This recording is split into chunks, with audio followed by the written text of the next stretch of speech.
ಅಂಥ ಕಾಲದಲ್ಲಿ ಏಕತಾರಿ ಹಿಡ್ಕೊಂಡೆ ನಾನು ನಿದ್ದೆ ಮಾಡ್ತೀರಾದ್ರೆ ನಿದ್ದೆ ಮಾಡಿ ಅಂತ ನಿದ್ದೆ ಮಾಡಿಸ್ಲಿಕ್ಕೆ ಹೊರಟಂಥ ಪ್ರಯಾಣ ನನ್ನದು. ಅದು ಈ ಹೊತ್ತಿಗೆ ಬಹಳ ಮುಖ್ಯ ಅಂತ ನನಗನ್ನಿಸುತ್ತೆ. ನಮಗೆ ನಿದ್ದೆ ಕೆಡಿಸ್ಲಿಕ್ಕೆ ಎಷ್ಟೊಂದು ಸಂಗತಿಗಳು, ನಮ್ಮ ಶಾಲೆ ಕಾಲೇಜು, ನಮ್ಮ ಮನೆ, ನಮ್ಮ ಕುಟುಂಬ, ನಮ್ಮ ದೇವರು, ನಮ್ಮ ಧರ್ಮ, ನಮ್ಮ ರಾಜಕೀಯಗಳು, ನಮ್ಮ ಪಕ್ಷ, ನಮ್ಮ ಸರಿ ಯಾರದು ಗೊತ್ತಿಲ್ಲ. ಹಾಗಾಗಿ ನಾವು ಟ್ಯಾಬ್ಲೆಟ್ ತಿನ್ನೋದು, ಏನೇನೋ ಕುಡಿಯೋದು, ಏನೇನೋ ಜಿಮ್ಗೆ ಹೋಗಿ ಕಿತ್ತಾಪತಿ ಮಾಡೋದು ನಿದ್ದೆ ಮಾಡಲಿಕ್ಕಾಗಿ. ಹಾಗಾಗಿ ಅಂಥದ್ದೊಂದು ಸಹಜವಾದ ಪ್ರಕ್ರಿಯೆಯನ್ನು ಸಾಯಿಸ್ಕೊಂಡಿರೋದಕ್ಕೆ ಮತ್ತೆ ಸಹಜವಾಗಿ ನಾವು ಬದುಕಲಿಕ್ಕೆ ಹೊರಡಬೇಕಾಗಿರುವ ಅಗತ್ಯದ ಕಾಲದಲ್ಲಿ ಇಂಥದ್ದನ್ನು ನೆನಪಿಸ್ತಾ ಕೆಲವು ಹಾಡುಗಳನ್ನು ಹಂಚ್ತಾ ಸಂವಾದವನ್ನು ಮಾಡ್ತಾ ಹೋಗ್ತಾ ಇರ್ತೀನಿ. ಕತ್ತಲ ಹಾಡು ಸುಮಾರು 2 ತಾಸು 3 ತಾಸು ಹೀಗೆ ಸೇರಿದ್ದ ಜನರ ಜೊತೆಗೆ ಒಂದು ಮಾತು ಸಂವಾದವನ್ನು, ಹಾಡಿನ ಸ್ವರೂಪದ ಮಾತು, ಮಾತಿನ ಸ್ವರೂಪದ ಹಾಡು, ಇದನ್ನು ಹಂಚಿಕೊಳ್ಳುತ್ತಾ ಪ್ರಯಾಣಿಸ್ತಾ ಇರೋದು. ಇದಿಷ್ಟು ಸದ್ಯಕ್ಕೆ ಕತ್ತಲ ಹಾಡಿನ ಇಂಟ್ರಡಕ್ಷನ್. ಮತ್ತು ಕತ್ತಲೆ ಯಾಕೆ, ಮೌನವೇ ಯಾಕೆ ಅನ್ನೋ ಪ್ರಶ್ನೆಗಳಿದ್ದರೆ ಮತ್ತೆ ಮುಂದಕ್ಕೆ ಮಾತಾಡ್ತಾ ಹೋಗ್ತೀನಿ. ಇದು ಲೈಟ್ ತೆಗೆದು ಬಿಡಿ, ಇದು ತುಂಬ ದೀಪಗಳು ಇದ್ದಾವೆ, ಸಾಕಾಗುತ್ತೆ.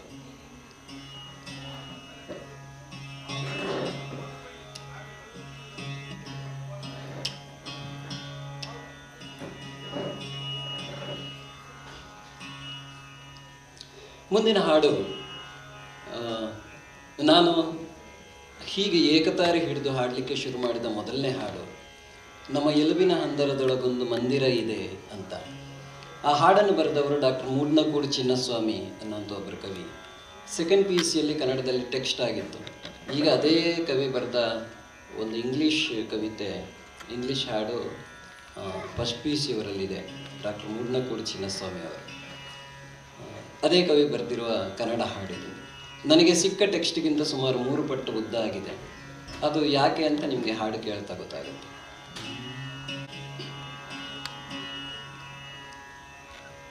ನಮ್ಮ ಎಲುಬಿನ ಹಂದರದೊಳಗೊಂದು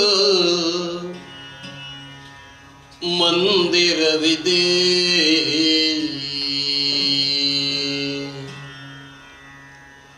ಉಚ್ಛ್ವಾಸ ನಿಶ್ವಾಸಗಳ ಓಂಕಾರವಿದೆ. ಅಲ್ಲಿದ್ದಾನೆ ರಾಮ, ಅಲ್ಲಿದ್ದಾನೆ ಈಶ,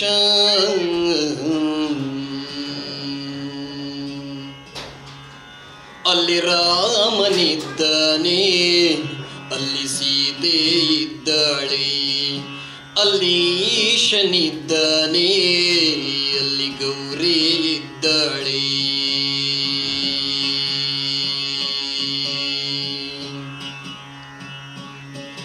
ನಮ್ಮ ಎಲುಬಿನ ಹಂದರದೊಳಗೊಂದು ಮಸೀದಿ ಇದೆ,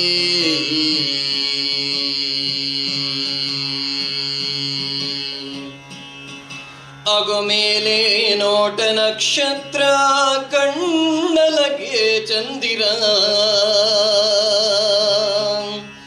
ಅಲ್ಲಿದ್ದಾನೆ ಅಲ್ಲ, ಅಲ್ಲಿದ್ದಾಳೆ ಅಲ್ಲ, ಅಲ್ಲಿ ಅಲ್ಲ ಇದ್ದಾನೆ, ಅಲ್ಲಿ ಅಲ್ಲ ಇದ್ದಾಳೆ, ಅಲ್ಲಿ ಅಲ್ಲ ಇದ್ದಾಳೆ, ಅಲ್ಲಿ ಅಲ್ಲ ಇದ್ದಾನೆ.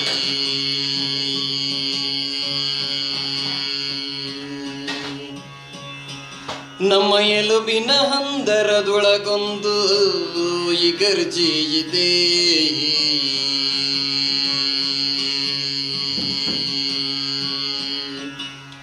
ಅಲ್ಲಿದೆ ಕಶೇರು ಹೆಗಲ ಮೂಳೆಗಳಿಂದಾದ ಶಿಲುಬೆ,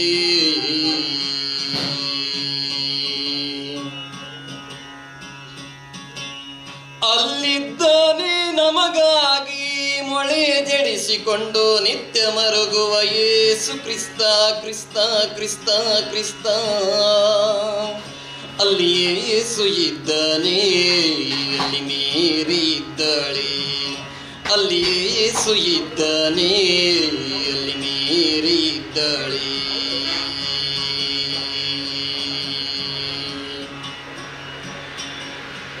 ಮಸ್ತಿಷ್ಕದೊಳಗೆ ಸ್ತೂಪಗಳ, ಅಸ್ಥಿಯೊಳಗದಿಷ್ಟೋ ಬಸದಿಗಳು,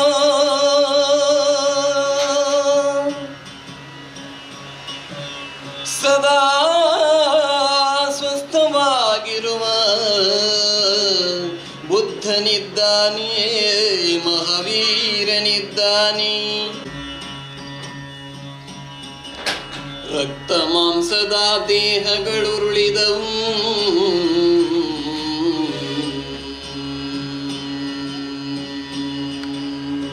ದೇಗುಲಗಳುಳಿದಿವೆ ನಮ್ಮ ಎಲುವಿನ ಹಂದರದೊಳಗೆ. ಬೆಚ್ಚನೆಯ ಭಕ್ತಿ ಪಂಜರದೊಳಗೆ ಅಲ್ಲಿ ಅಕ್ಕ ಇದ್ದಾಳೆ, ಮಹಾದೇವಿ ಇದ್ದಾಳೆ. ಅಲ್ಲಿ ಅಣ್ಣ ಇದ್ದಾನೆ, ಬಸವಣ್ಣ ಇದ್ದಾನೆ. ಅಲ್ಲಿ ಅಮ್ಮ ಇದ್ದಾಳೆ, ಮಾರಮ್ಮ ಇದ್ದಾಳೆ. ಅಲ್ಲಿ ಅಪ್ಪ ಇದ್ದಾನೆ, ಮೌನಪ್ಪ ಇದ್ದಾನೆ. ಅಲ್ಲಿ ಅಜ್ಜ ಇದ್ದಾನೆ, ಕೊರಗಜ್ಜ ಇದ್ದಾನೆ.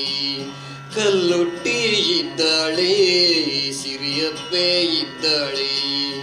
ಕಬೀರನಿದ್ದಾನೆ, ಕನಕದಾಸನಿದ್ದಾನೆ. ಅಲ್ಲಿ ಮಾರಿ ಇದ್ದಾಳೆ, ಅಲ್ಲಿ ಮೇರಿ ಇದ್ದಾಳೆ. ಅಲ್ಲಿ ಅಮ್ಮ ಇದ್ದಾಳೆ, ಅಲ್ಲಿ ಉಮ್ಮ ಇದ್ದಾಳೆ. ಅಲ್ಲಿ ಕೃಷ್ಣ ಇದ್ದಾನೆ, ಅಲ್ಲಿ ಕ್ರಿಸ್ತ ಇದ್ದಾನೆ. ಅಲ್ಲಿ ಮಾರಿ ಇದ್ದಾಳೆ, ಅಲ್ಲಿ ಮೇರಿ ಇದ್ದಾಳೆ.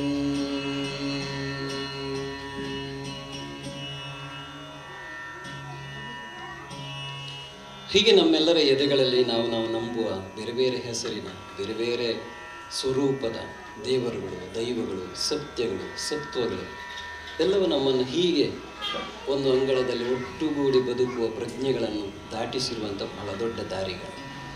ಆ ದಾರಿಗಳನ್ನು ನಾವು ಈ ಕಾಲಕ್ಕೆ ಮತ್ತೆ ಮತ್ತೆ ನೆನಪಿಸ್ಕೊಳ್ಬೇಕಾಗಿರೋದು ಬಹಳ ತುರ್ತು ಅಂತ ನನಗನ್ನಿಸುತ್ತೆ. ಮುಂದಕ್ಕೆ ನಿನ್ನೆ ಕನಕದಾಸ ಜಯಂತಿ. ಕನಕ ಈ ನೆಲದಲ್ಲಿ ಹುಟ್ಟಿ ಬದುಕಿದ್ದು ಚರಿತ್ರೆ, ಕೃಷ್ಣ ಈ ನೆಲದಲ್ಲಿ ಹುಟ್ಟಿ ಬದುಕಿದ್ದು ಪುರಾಣ. ಪುರಾಣ ಮತ್ತು ಚರಿತ್ರೆ ಎರಡು ಮುಖಾಮುಖಿಯಾದರೆ ಹೆಂಗಿರುತ್ತೆ ಅನ್ನುವ ಥರದ ಒಂದು ಕಾವ್ಯ ಇದು. ಸವಿತಾ ನಾಗಭೂಷಣ್ ಅನ್ನುವಂಥ ಒಬ್ಬರು ಕವಯಿತ್ರಿ ಬರೆದಂಥ ಹಾಡಿದು. ನನಗೆ ಇದು ಬಹಳ ಮುಖ್ಯ ಯಾಕೆ ಅನ್ನಿಸ್ತು ಅಂದರೆ, ಆರಂಭದಲ್ಲಿ ನಾನು ಪರಿಚಯ ಮಾಡುವಾಗ ಕನಕದಾಸರ ಪ್ರಸ್ತಾವನೆಯನ್ನು ಮಾಡಿದರು. ಕನಕದಾಸರು ಹುಟ್ಟಿದ್ದು ಬಾಡ, ಬದುಕಿದ್ದು ಕಾಗಿನೆಲೆ, ಹೀಗೆಲ್ಲ ಅವರದೊಂದು ಪ್ರಯಾಣ ನಡೆದಿರುವಂಥ ಚರಿತ್ರೆಯನ್ನು ಓದ್ತಾ ತಿಳ್ಕೊಳ್ತಾ ಆ ನೆಲಕ್ಕೆ ಸುಮಾರು 4-5 ವರ್ಷಗಳಿಂದ ನಾನು ಹೆಚ್ಚು ಓಡಾಡ್ತಾ ಇದ್ದೀನಿ. ಅಲ್ಲಿ ಓಡಾಡುವಾಗಲೆಲ್ಲ ಅಂಥದ್ದೊಂದು ಅದ್ಭುತ ಈ ನೆಲದಲ್ಲಿ ಬದುಕಿತ್ತು ಅನ್ನೋದಕ್ಕೆ ಬಹಳ ಎದೆಗೆ ನಾಟುವಂಥ ನೆನಪುಗಳು ಏನು ಸಿಗಲ್ಲ.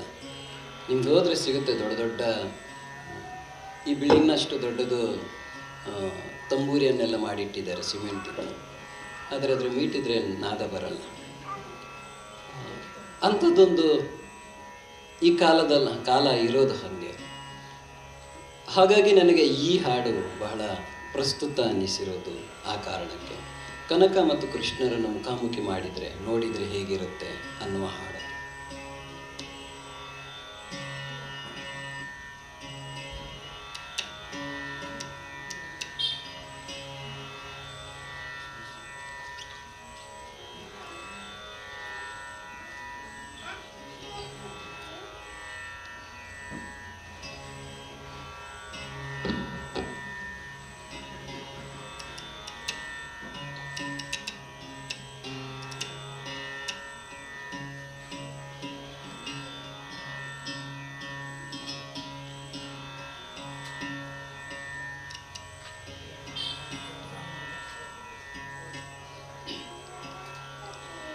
ಕನಕ ಕುರಿ ಕಾಯುತ್ತಿದ್ದ,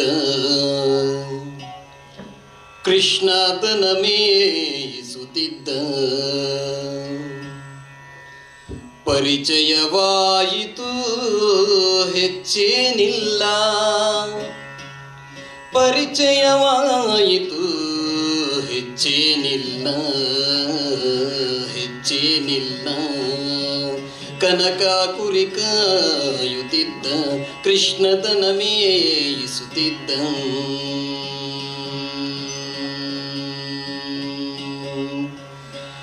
ಕನಕ ರೊಟ್ಟಿ ಒಯ್ಯುತ್ತಿದ್ದ ಕೃಷ್ಣ ಬೆಣ್ಣೆ ಹಚ್ಚುತ್ತಿದ್ದ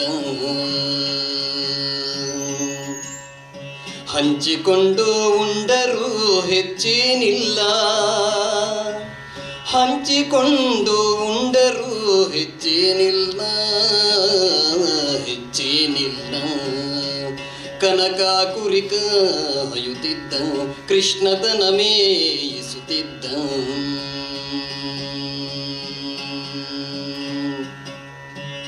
ಕನಕನಿಗೆ ಹಾಡು ಕಟ್ಟುವ ಹುಚ್ಚು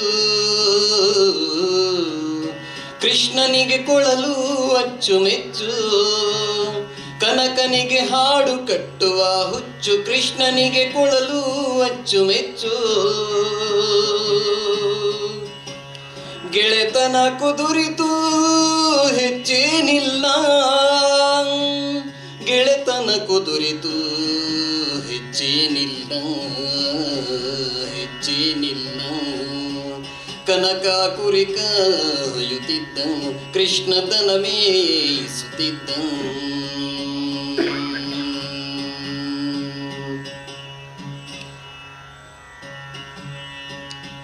ಕನಕಾಭ್ಯ ಎಂದು ಕೃಷ್ಣಾಂಬ ಎಂದು ಕಿರ್ಕಿರ್ ಮುರುಮುರು ಕೂಗು ಹಾಕಿ ಕಿರ್ಕಿರ್ ಮುರುಮುರು ಕೂಗು ಹಾಕಿ ಕೂಡಿ ಆಡಿ ನಲಿದರು ಕೂಡಿ ಹಾಡಿ ನಲಿದರು ಹೆಚ್ಚೇನಿಲ್ಲ ಹೆಚ್ಚೇನಿಲ್ಲ ಹೆಚ್ಚೇನಿಲ್ಲ ಹೆಚ್ಚೇನಿಲ್ಲ ಕನಕ ಕುರಿ ಕಾಯುತ್ತಿದ್ದ ಕೃಷ್ಣದನ ಮೇಯಿಸುತ್ತಿದ್ದ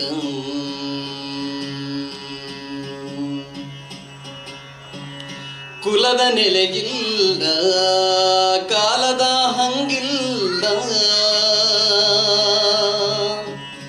ಕುಲದ ನೆಲೆಗಿಲ್ಲ ನೆಲದ ಹಂಗೆಯೇ ಇಲ್ಲ ಕನಕ ಮಣ್ಣದ ಕೃಷ್ಣ ಕಲ್ಲಾದ ಕನಕ ಮಣ್ಣಾದ ಕೃಷ್ಣ ಕಲ್ಲಾದ ಇದೊಂದು ಕಲ್ಲು ಮಣ್ಣಿನ ಕಥೆಯೇ ಇದೊಂದು ಕಲ್ಲು ಮಣ್ಣಿನ ಕಥೆಯೇ ಹೆಚ್ಚೇನಿಲ್ಲ ಹೆಚ್ಚೇನಿಲ್ಲ ಹೆಚ್ಚೇನಿಲ್ಲ ಹೆಚ್ಚೇನಿಲ್ಲ ಕನಕ ಕುರಿ ಕಾಯುತ್ತಿದ್ದ ಕೃಷ್ಣದನ ಮೇಯಿಸುತ್ತಿದ್ದ ಕೃಷ್ಣದನ ಮೇಯಿಸುತ್ತಿದ್ದ ಕನಕ ಕುರಿ ಕಾಯುತ್ತಿದ್ದ ಹೆಚ್ಚೇನಿಲ್ಲ ಹೆಚ್ಚೇನಿಲ್ಲ ಹೆಚ್ಚೇನಿಲ್ಲ ಹೆಚ್ಚೇನಿಲ್ಲ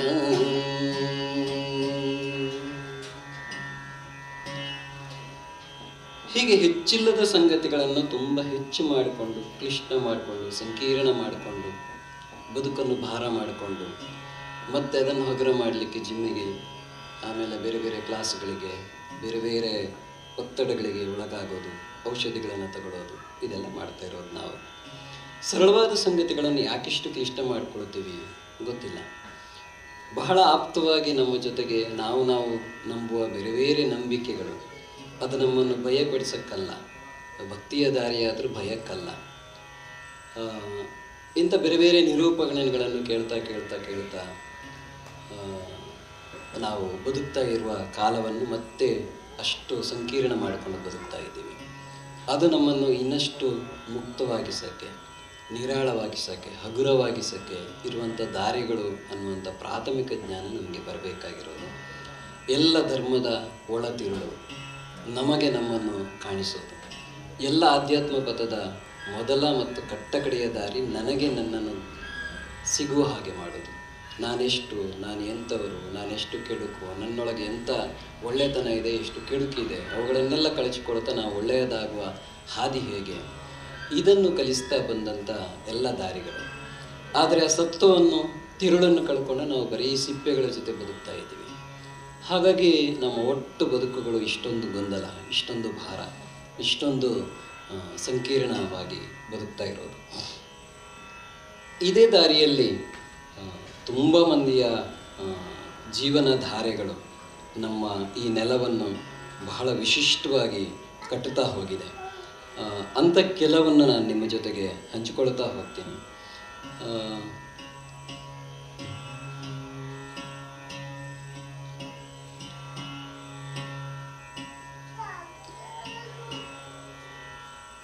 ಜನಾರ್ದನ ಕೆಸರಗದ್ದೆ ಅನ್ನುವಂಥ ಒಬ್ಬರು ಕವಿ ಬರೆದ ಹಾಡು ಮುಂದಿನದು. ಈ ಹಾಡು ಬಹಳ ಸರಳವಾಗಿ, ನಾನು ಆಗಲೇ ಹೇಳಿದಂಗೆ, ನಮಗೆ ನಮ್ಮನ್ನು ಕಾಣಿಸುವ ಹಾಡು.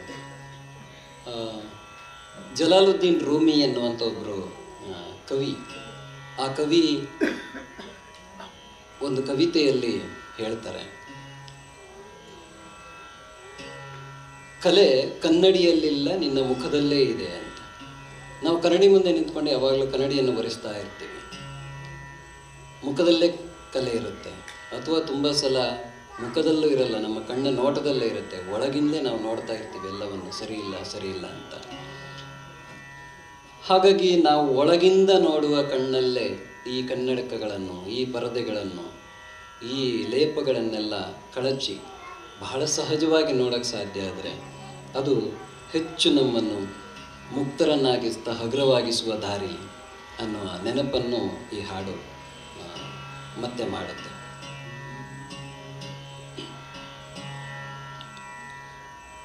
ಮಸಣದಲ್ಲಿ ಗಿಡವ ನಿಡು ಬೆಳೆದು ಹಣ್ಣು ನೀಡುವುದು, ಎಲ್ಲ ಮಣ್ಣಿನಲ್ಲಿ ಹೊನ್ನು ಇದೆ ತಿಳಿದುಕೋ. ಇಡಿಯ ಭೂಮಿ ಪುಣ್ಯ ಭೂಮಿ, ನೆಲ ನೆಲವು ತಾಯಿ ನೆಲ, ನೆಲವ ಗೆಲ್ಲುವ ಗೆಲುವು ಸೋಲು ತಿಳಿದುಕೋ. ಮನಸ್ಸಿಗಂಟಿದ ಕೊಳೆಯ ತಿಕ್ಕಿ ತೊಳೆದುಕೋ, ಮನಸ್ಸಿಗಂಟಿದ ಕೊಳೆಯ ತಿಕ್ಕಿ ತೊಳೆದುಕೋ.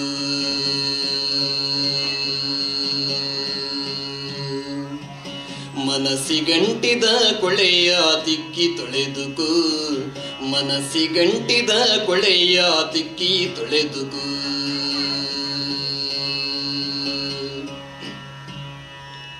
ಕಾಗಿ ಗೂಬೆ ನರಿನಾಯಿ ತುಳಸಿನ ಸುಗುನ್ನಿಕಾಯಿ,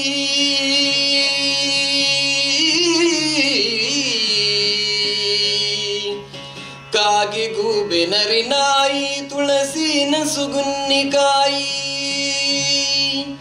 ಸಕಲ ಜೀವವು ಪವಿತ್ರ ಎಂದು ತಿಳಿದುಕೋ, ಸಕಲ ಜೀವವು ವಿಶಿಷ್ಟ ಎಂದು ತಿಳಿದುಕೋ. ಭೂಮಿ ತಾಯ ಮಕ್ಕಳಲ್ಲಿ ಉಚ್ಚ ನೀಚ ಎಂಬುದಿಲ್ಲ,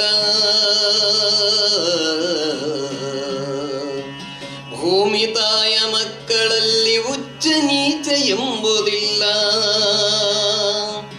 ಎಲ್ಲ ಜೀವಗಳು ಸಮಾನ ಎಂದು ತಿಳಿದುಕೋ, ಮನಸ್ಸಿಗಂಟಿದ ಕೊಳೆಯ ತಿಕ್ಕಿ ತೊಳೆದುಕೋ.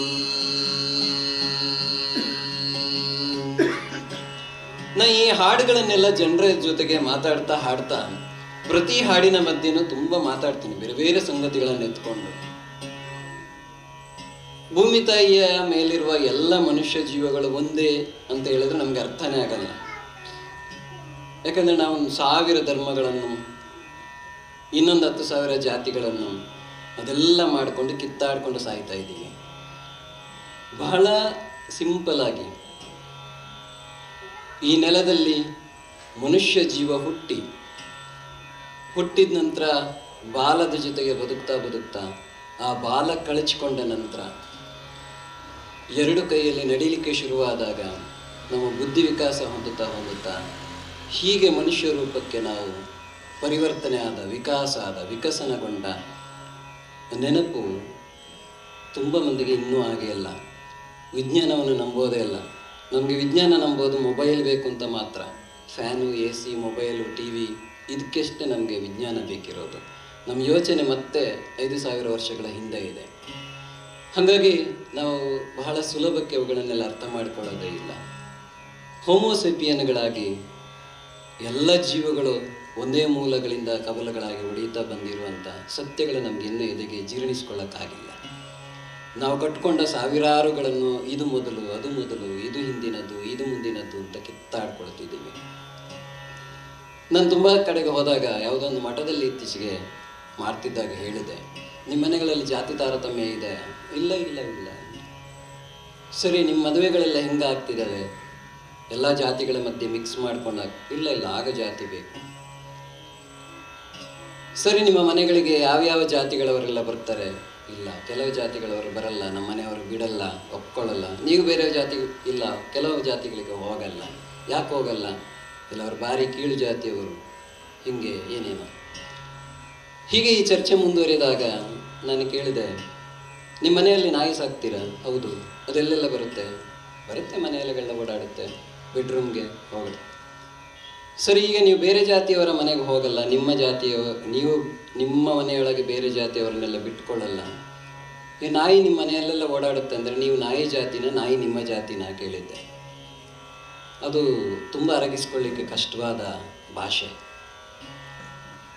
ಒಂದು ಮಗು ಹೇಳಿತ್ತು, ನಾಯಿ ನಮ್ಮ ಜಾತಿ ಅಂತ ಹೇಳಿತ್ತು ಒಂದು ಮಗು. ಇದು 9ನೇ 10ನೇ ಕ್ಲಾಸಿನ ಮಧ್ಯೆಯ ಮಕ್ಕಳ ಜೊತೆಗಿನ ಮಾತುಕತೆ. ನಾಯಿ ನಿಮ್ಮ ಜಾತಿ ಹೇಗಾಗಿದ್ದು ಅಂತ ಕೇಳಿದ್ರೆ, ನನ್ನ ಮನೆಯಲ್ಲಿ ನಾಯಿ ಹುಟ್ಟಿದ್ದು, ಹಂಗಾಗಿ ನಾಯಿ ನನ್ನ ಜಾತಿ. ಇಷ್ಟು ಕೆಡಿಸ್ಬಿಟ್ಟಿದ್ದೀವಿ ಮಕ್ಕಳ ತಲೆಗಳನ್ನು ಕೂಡ. ಹಾಗಾಗಿ ವಿಜ್ಞಾನವನ್ನು ನಮಗೆ ಜೀರ್ಣಿಸ್ಕೊಳ್ಳೋದು ಬಹಳ ಕಷ್ಟನೇ. ಹಸುವು ಪುಣ್ಯಕೋಟಿಯೇ, ಹುಲಿಯು ಪುಣ್ಯಕೋಟಿಯೇ. ಹಸುವು ಪುಣ್ಯಕೋಟಿಯೇ, ಹುಲಿಯು ಪುಣ್ಯಕೋಟಿಯೇ. ಹಾವು ಹಲ್ಲಿನ ವಿಲುಗಳೋ ಚಂದ ತಿಳಿದುಕೋ, ಹಾವು ಹಲ್ಲಿನ ವಿಲುಗಳೋ ಚಂದ ತಿಳಿದುಕೋ. ಅಂದ ಚಂದ ಎನ್ನುವುದು ಎಲ್ಲ ಮನದ ಭ್ರಾಂತಿ, ಅಂದ ಚಂದ ಎನ್ನುವುದು ಎಲ್ಲ ಮನದ ಭ್ರಾಂತಿಯು. ಎದೆಯೊಳಗೆ ಸಮಚಿತ್ತದ ದೀಪ ಬೆಳಗಿಕೋ, ಮನದೊಳಗೆ ಸಮಚಿತ್ತದ ದೀಪ ಬೆಳಗಿಕೋ. ಮನಸ್ಸಿಗಂಟಿದ ಕೊಳೆಯ ತಿಕ್ಕಿ ತೊಳೆದುಕೋ, ಮನಸ್ಸಿಗಂಟಿದ ಕೊಳೆಯ ತಿಕ್ಕಿ ತೊಳೆದುಕೋ.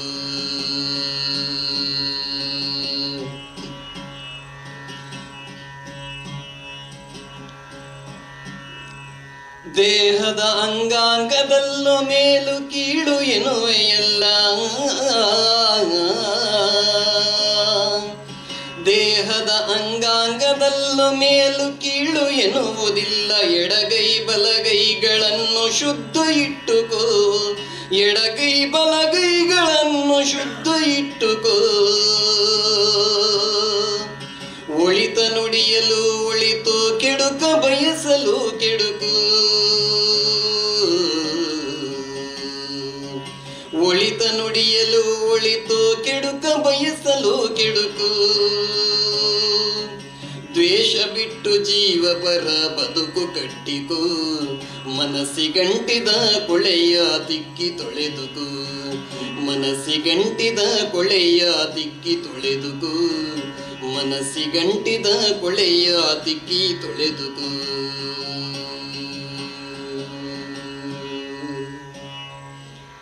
ಹೀಗೆ ತೊಳೆಯೋದು ಬಳಿಯೋದು ತುಂಬ ಇದೆ ಒಳಗೆ.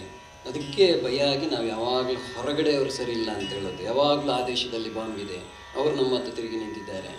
ಈ ರಾಜ್ಯದಲ್ಲಿ ಕೂತ್ಕೊಂಡು ಬೇರೆ ರಾಜ್ಯದವ್ರನ್ನ ಬೈಯೋದು, ಈ ಜಿಲ್ಲೆಯಲ್ಲಿ ಕೂತು ಬೇರೆ ಜಿಲ್ಲೆಯವರು, ಈ ತಾಲೂಕಲ್ಲಿ ಪಕ್ಕದ ತಾಲೂಕಿನವರು, ಈ ಗ್ರಾಮದಲ್ಲಿ ಕೂತು ಪಕ್ಕದ ಗ್ರಾಮದವರು, ನಮ್ಮ ಮನೆಯಲ್ಲಿ ಕೂತು ಪಕ್ಕದ ಮನೆಯವರು ಸರಿ ಇಲ್ಲ ಅಂತ ಹೇಳೋದು. ನಮ್ಮದೇ ರೂಮಲ್ಲಿ ಕೂತ್ಕೊಂಡು ಪಕ್ಕದ ರೂಮಲ್ಲಿ ಯಾರೋ ಇದ್ದಾರೆ ನಮ್ಮ ಮನೆಯವರೇ, ಅವರನ್ನು ಅಣಕಿಸ್ತಾ ಅವರು ಸರಿ ಇಲ್ಲ. ಹೀಗೆ ಒಂದು ಥರ ನನ್ನಿಂದ ಹೊರತಾಗಿ ಬೇರೆಯವರು ಸರಿ ಇಲ್ಲ ಅಂತ ನಾನು ಯಾವಾಗಲೂ ಕಂಪ್ಲೀಟ್ ಆಗಿದ್ದೀನಿ ಅನ್ನೋ ಭ್ರಮೆಗಳಲ್ಲಿ ಬದುಕ್ತಾ ಇರ್ತೀವಿ. ಅದಕ್ಕೆ ನಮಗೆ ನಮ್ಮೊಳಗೆ ನಮ್ಮನ್ನು ನೋಡಿಕೊಳ್ಳೋದು ಭಾಳ ಕಷ್ಟ. ಈಗ ಕತ್ತಲ ಹಾಡು ಯಾಕೆ, ಕತ್ತಲು ಯಾಕೆ ಅಂತ ಹೇಳಿದ್ರೆ ನಿಮಗೆ ಬಹುಶಃ ಅರ್ಥ ಆಗ್ಬೋದು. ನಮಗೆ ಕತ್ತಲು ಯಾಕೆ ಮುಖ್ಯ ಅಂದರೆ, ಹೊರಗಡೆ ಇದನ್ನೆಲ್ಲ ಬೆಳಕು ಕಾಣಿಸುತ್ತೆ, ಬೆಳಕಿಗೆ ಹೊರಗಡೆಯದನ್ನು ಕಾಣಿಸುವ ಶಕ್ತಿ ಮಾತ್ರ ಇರೋದು, ಆದರೆ ಒಳಗಡೆಯನ್ನು ಕಾಣಿಸಲಿಕ್ಕೆ ಅದಕ್ಕೆ ಮಿತಿ ಇದೆ. ಅದಕ್ಕೆ ಕತ್ತಲು ಒಳಗಡೆಯದನ್ನು ಕಾಣಿಸುವ ಬಹಳ ದೊಡ್ಡ ಮಾಧ್ಯಮ. ಮೌನ ಕೂಡ ಹಾಗೆ. ಗದ್ದಲ ಬಂದಲ್ಲೆಲ್ಲ ನಮ್ಮ ಮನಸ್ಸು ಅದರ ಸೊತ್ತೆಲ್ಲ ಹೋಗುತ್ತೆ. ಮೌನವಾದಷ್ಟು ನಮ್ಮ ಮನಸ್ಸು ಅದರ ಜೊತೆಗೆ ನಡೆದಾಡುತ್ತೆ ಮತ್ತು ನಮ್ಮ ಒಳಗಿನ ಗದ್ದಲಗಳೆಲ್ಲ ಕೇಳಲಿಕ್ಕೆ ಶುರುವಾಗುತ್ತೆ. ಕತ್ತಲ ಹಾಡಲ್ಲಿ ಕತ್ತಲು ಮತ್ತು ಮೌನ ಯಾಕೆ ಮುಖ್ಯ ಅಂದರೆ, ನಮ್ಮನ್ನು ಅಡ್ಡಿಪಡಿಸ್ತಾ ಇರುವ ಬೆಳಕು ಮತ್ತು ಗದ್ದಲ ಅದೆರಡನ್ನು ದಾಟಿಕೊಂಡು ಮೌನ ಮತ್ತು ಕತ್ತಲ ಜೊತೆಗೆ ನನ್ನ ಕಡೆಗೆ ನಾನು ಪ್ರಯಾಣ ಮಾಡೋಕ್ಕಾಗುತ್ತಾ? ಒಂದು ಸಣ್ಣ ಪ್ರಯಾಣ, ಅದು 2 ತಾಸು 3 ತಾಸು, ಕೆಲವು ಕಡೆ 1 ತಾಸು. ನಮಗೆ ಸಿಕ್ಕ ಅವಧಿಯೊಳಗೆ ಪೂರ್ತಿಯಾಗಿ ನಾನು ಅದರ ಜೊತೆ ಪ್ರಯಾಣ ಮಾಡಲಿಕ್ಕಾಗತ್ತಾ ಅಂತ.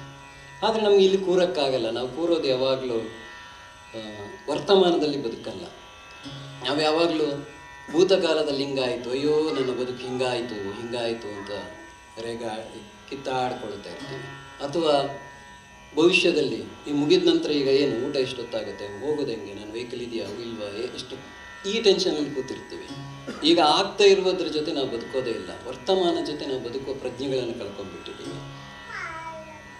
ನಮ್ಮೆಲ್ಲ ಆಧ್ಯಾತ್ಮ ಧರ್ಮಗಳು ಕಲಿಸಿರೋದು ವರ್ತಮಾನದೊಳಗೆ ನೀನು ಏನು, ನಿನ್ನ ಬೀಯಿಂಗ್ ಏನು, ನಿನ್ನ ಇರುವಿಕೆ ಏನು, ಇದನ್ನು ಕಲಿಸುವ ಬಹಳ ಆಳವಾದ ಸತ್ವ ಅದು. ಹಾಗಾಗಿ ಅವುಗಳನ್ನು ಕಂಡುಕೊಳ್ಳೋಕ್ಕೆ ನಮಗೆ ಸಾಧ್ಯ ಆದರೆ ಬಹುಶಃ ಕತ್ತಲ ಹಾಡಿನ ಪ್ರಯಾಣ ಬಹಳ ಸರಳವಾಗಿ ನಿಮ್ಮ ಎದೆಗಳಿಗೆ ಇಳಿಯುತ್ತದೆ. ಹಾಗಾಗಿ ನಾವು ಯಾವಾಗಲೂ ಕತ್ತಲಿನ ಬಗೆಗೆ ಭಯಾನಕವಾದ ಕಥೆಗಳನ್ನು ಹೇಳಿದ್ದೀವಿ. ಕತ್ತಲಂದರೆ ಕೆಡುಕು, ಕೆಟ್ಟಲಂದರೆ ಭ್ರಮೆ, ಕತ್ತಲಂದರೆ ಮೌಢ್ಯ, ಕತ್ತಲಂದರೆ ಹಾಗೆ ಅಜ್ಞಾನ, ಹೀಗೆ 100 ಕಥೆಗಳು. ಯಾಕೆಂದರೆ ಒಳಗೆ ಇಣುಕೋದು ಭಾಳ ಕಷ್ಟ. ಈಗ ಇಷ್ಟು ಗಾಳಿ ಬಂದು ಈ ದೀಪಗಳೆಲ್ಲ ಆರ್ಕೊಂಡ್ಬಿಟ್ರೆ ಎಲ್ಲರೂ ಮೊಬೈಲ್ ತೆಗೆದು ಟಾರ್ಚ್ ಹಾಕೊಂಡ್ಬಿಡ್ತೀವಿ. ಕತ್ತಲನ್ನು ಎದುರಿಸೋಕ್ಕಾಗಲ್ಲ. ಕತ್ತಲನ್ನು ಎದುರಿಸೋದು ಭಾರಿ ಕಷ್ಟ. ನಿಮ್ಮ ಮನೆಗಳಲ್ಲೆಲ್ಲ ನೀವು ಕೊನೆಯ ಪಕ್ಷ ಕರೆಂಟ್ ಹೋದಾಗಲಾದರೂ ಒಂದು ಸಣ್ಣ ಕತ್ತಲು ನಿರ್ಮಾಣ ಆಗ್ತಿತ್ತು. ಈಗ ಎಲ್ಲರೂ ಬ್ಯಾಟ್ರಿ ಹಾಕ್ಕೊಂಡು ಚಾರ್ಜ್ ಹಾಕ್ಕೊಂಡು ಕತ್ತಲಾಗೋದೇ ಇಲ್ಲ. ನಮ್ಮ ಹಳ್ಳಿಗಳೆಲ್ಲವೂ ಕತ್ತಲಾಗ್ತಾ ಇತ್ತು. ಹಳ್ಳಿಗಳಲ್ಲೂ ಸ್ಟ್ರೀಟ್ ಲೈಟ್ಗಳನ್ನೆಲ್ಲ ಹಾಕ್ಕೊಂಡು ಬೆಳಗ್ತಾ ಇದ್ದೀವಿ. ಕತ್ತಲುಗಳನ್ನೆಲ್ಲ ಬೆಳಕು ಮಾಡ್ಕೊಂಡಿದ್ದೀವಿ. ಆ ಬೆಳಕಿಗಾಗಿ ಮತ್ತೆ ಡ್ಯಾಮ್ಗಳು, ಆ ಡ್ಯಾಮ್ಗಳಿಗಾಗಿ ಸಾವಿರಾರು ಎಕರೆ ಕೃಷಿ, ಸಾವಿರಾರು ಎಕರೆ ಪರಿಸರ ನಾಶ, ಇದು ಯಾವುದು ನಮ್ಮ ಎದೆಗಳಿಗೆ ಇಳಿತಾನೇ ಇಲ್ಲ. ಹಾಗಾಗಿ ಒಂದು ಸಹಜವಾಗಿದ್ದ ಬೆಳಕನ್ನು ಸಾಯಿಸ್ಕೊಂಡಿದ್ದೀವಿ, ಒಂದು ಸಹಜವಾದ ಮೌನವನ್ನು ಕತ್ತಲನ್ನು ಸಾಯಿಸ್ಕೊಂಡ್ಬಿಟ್ಟಿದ್ದೀವಿ, ಬೆಳಕು ಮಾಡ್ಕೊಂಡ್ಬಿಟ್ಟಿದ್ದೀವಿ, ಮೌನವನ್ನು ಸಾಯಿಸ್ಕೊಂಡ್ಬಿಟ್ಟಿದ್ದೀವಿ, ಗದ್ದಲದಲ್ಲಿ ಸಾಯ್ತಾ ಇದ್ದೀವಿ. ಹಾಗಾಗಿ ನಾವೇನೋ ಒಂದು ಚೂರು ಯೋಚನೆ ಮಾಡಬೇಕು ಅಥವಾ ಎಲ್ಲೋ ತಲ್ಲೀನ ಆಗಬೇಕಂದಾಗ ಕಣ್ಣು ಮುಚ್ಕೊಳ್ತೀವಿ. ಪ್ರೇಯರ್ ಮಾಡುವಾಗ ಕಣ್ಣು ಮುಚ್ಕೊಳ್ಳೋದು ನನಗೆ ಹೊರಗಡೆದು ಕಾಣಿಸೋದು ಬೇಡ ಅಂತ. ಹೊರಗಡೆದು ಕಾಣಿಸೋದು ಬೆಳಕಿನಿಂದ ಮಾತ್ರ. ಒಳಗಡೆ ಇಳಿಬೇಕು ಅಂತಾದರೆ ಮತ್ತೆ ನನಗೆ ಹೊರಗಡೆದು ಕಾಣಿಸಬಾರ್ದು. ಕತ್ತಲಾಡೋ ಅದೇ ದಾರಿ ಅದು. ಹಾಗಾಗಿ ಈ ಪ್ರಯಾಣ ಹಿಂಗಿರೋದು. ನಾನು ತುಂಬ ಹಾಡುಗಳನ್ನು ನಿಮ್ಮ ಎದೆಗಳಿಗೆ ಕೇಳಿಸೋಕ್ಕೆ ಅಂತ ಟ್ರೈ ಮಾಡ್ತಿರೋದ್ರಿಂದ ಕೆಲವು ಮಾತುಗಳನ್ನೆಲ್ಲ ಕಟ್ ಮಾಡ್ಕೊಳ್ತಾ ಹಾಡುಗಳ ಜೊತೆ ಮಾತ್ರ ಮುಂದುವರಿತೀನಿ. 1-2-3 ವಚನಗಳನ್ನು ನಿಮ್ಮ ಕಿವಿಗಳಿಗೆ ಕೇಳಿಸೋಕ್ಕಷ್ಟೇ ಪ್ರಯಾಣಿಸ್ತೀನಿ. ಅಲ್ಲಮ ಪ್ರಭು, ಅಕ್ಕಮಹಾದೇವಿ, ಬಸವಣ್ಣ ಇವರೆಲ್ಲ ಹೆಸರು ಕೇಳಿರ್ತೀವಿ. ಬಸವಣ್ಣನ ಒಂದು ವಚನ ನಮಗೆ ಕೂತಲ್ಲಿ ಕೂರಕ್ಕಾಗಲ್ಲ. ಈಗಲೂ ಇಲ್ಲಿ ಕೂತ್ರು ಮೊಬೈಲ್ ನೋಡೋಣ, ಒಂಚೂರು ಇನ್ಸ್ಟಾಗ್ರಾಮ್ಗೆ ಹೋಗಿ ಬರೋಣ, ಏನಾಯಿತು ಹಿಂಗೆ ಆಗ್ತಾ ಇರುತ್ತೆ. 12ನೇ ಶತಮಾನ ಅಣ್ಣ ಹೇಳ್ತಾನೆ, ಕೊಂಬೆಯ ಮೇಲಣ ಮರ್ಕಟನತೆ ಲಂಘಿಸುವುದಿನ್ನ ಮನವು, ಕೊಂಬೆಯ ಮೇಲಣ ಮರ್ಕಟನತೆ ಲಂಘಿಸುವುದೆನ್ನ ಮನವು, ನಿಂದಲ್ಲಿ ನಿಲಲಿಯದೆನ್ನ ಮನವು, ಹೊಂದಿದಲ್ಲಿ ಹೊಂದಲಿಯದೆನ್ನ ಮನವು, ಕೂಡಲ ಸಂಗಮ ದೇವ, ಕೂಡಲ ಸಂಗಮ ದೇವ, ನಿಮ್ಮ ಚರಣ ಕಮಲದಲ್ಲಿ ಭ್ರಮರನಾಗಿರಿಸು. ನಿಮ್ಮ ಧರ್ಮ, ನಿಮ್ಮ ಧರ್ಮ, ನಿಮ್ಮ ಧರ್ಮ, ಕೂಡಲ ಸಂಗಮ ದೇವ, ನಿಮ್ಮ ಧರ್ಮ.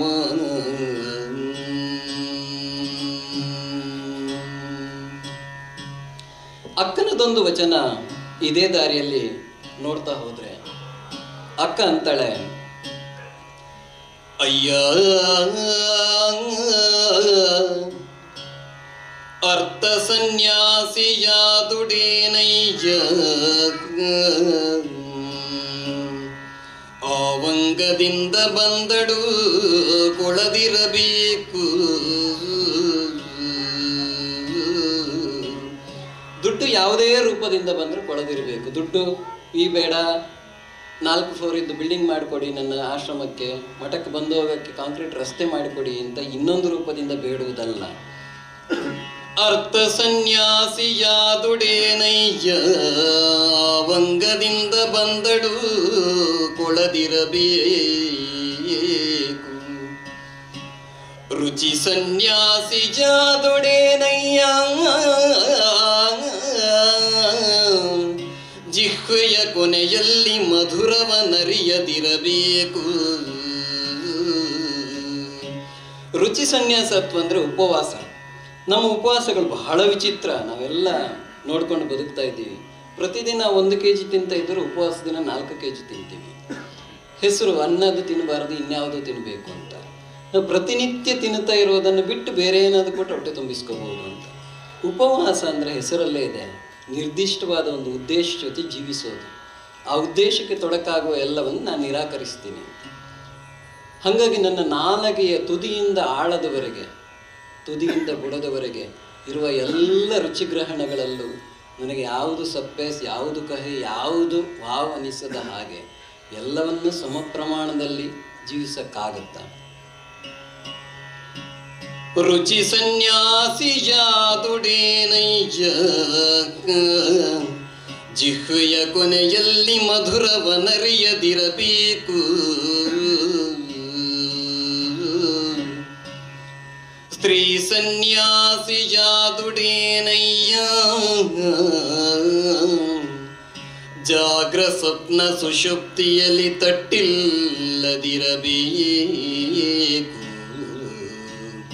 ಸ್ತ್ರೀ ಸನ್ಯಾಸತ್ವ ಅಂದರೆ ಬ್ರಹ್ಮಚರ್ಯ. ನಾವು ಬ್ರಹ್ಮಚರ್ಯ ಅಂದರೆ ಹೆಣ್ಮಕ್ಳು ಇಲ್ಲಿ ಬರಬಾರ್ದು, ಅಲ್ಲಿ ಹೋಗ್ಬಾರ್ದು, ಅದನ್ನು ಮುಟ್ಬಾರ್ದು, ಇದನ್ನು ನೋಡಬಾರ್ದು ಅಂತ ಕಟ್ಕೊಂಡ್ಬಿಟ್ಟಿದ್ವಿ ಗಂಡಸರ ಜಗತ್ತು. ಅದನ್ನು ಒಡೆದು ಅಕ್ಕ ಹೇಳೋದು ಸ್ತ್ರೀ ಸನ್ಯಾಸತ್ವ. ಬ್ರಹ್ಮಚರ್ಯ ಅಂದರೆ ಮನಸ್ಸಿನ 4 ಅವಸ್ಥೆಗಳು: ಜಾಗ್ರ, ಸ್ವಪ್ನ, ಸುಷುಪ್ತಿ ಮತ್ತು ತುರಿಯ. ತುರಿಯ ಅಂದರೆ ಅದೆಲ್ಲವನ್ನು ದಾಟಿರೋದು. ನಮ್ಗೆ ಈ ಜಗತ್ತಿನ ಯಾವ ಗಡವೆಗಳಿಂದ ದಾಟಿ ಮುಂದೆ ಹೋದಾಗ ಅಲ್ಲಿರ್ತೀವಿ ನಾವು ತುರಿಯದಲ್ಲಿ. ಜಾಗ್ರ, ಸ್ವಪ್ನ, ಸುಷುಪ್ತಿ ಈ 3 ಅವಸ್ಥೆಗಳಲ್ಲಿಯೂ ನನ್ನನ್ನು ಹೆಣ್ಣಾಗಲಿ ಗಂಡಾಗಲಿ ಯಾರೇ ನನ್ನನ್ನು ಮುಟ್ಟಿದ್ರು, ತಟ್ಟಿದ್ರು, ಬೆತ್ತಲೆಯಾದರೂ ನನಗೆ ಏನು ಅನಿಸದ ಸ್ವರೂಪಕ್ಕೆ ನನ್ನನ್ನು ನಾನು ಕಾಪಾಡಿಕೊಳ್ಳಕ್ಕಾಗಬೇಕು. ಅದು ಬ್ರಹ್ಮಚರ್ಯ. ಸ್ತ್ರೀ ಸನ್ಯಾಸಿಯಾದುಡೇನಯ್ಯ ಜಾಗ್ರ ಸ್ವಪ್ನ ಸುಷುಪ್ತಿಯಲ್ಲಿ ತಟ್ಟಿಲ್ಲದಿರಬೇಕು.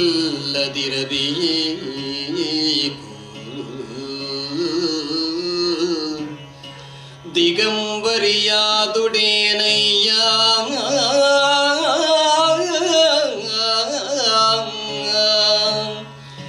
ಮನಬತ್ತಲೆ ಇರಬೇಕು.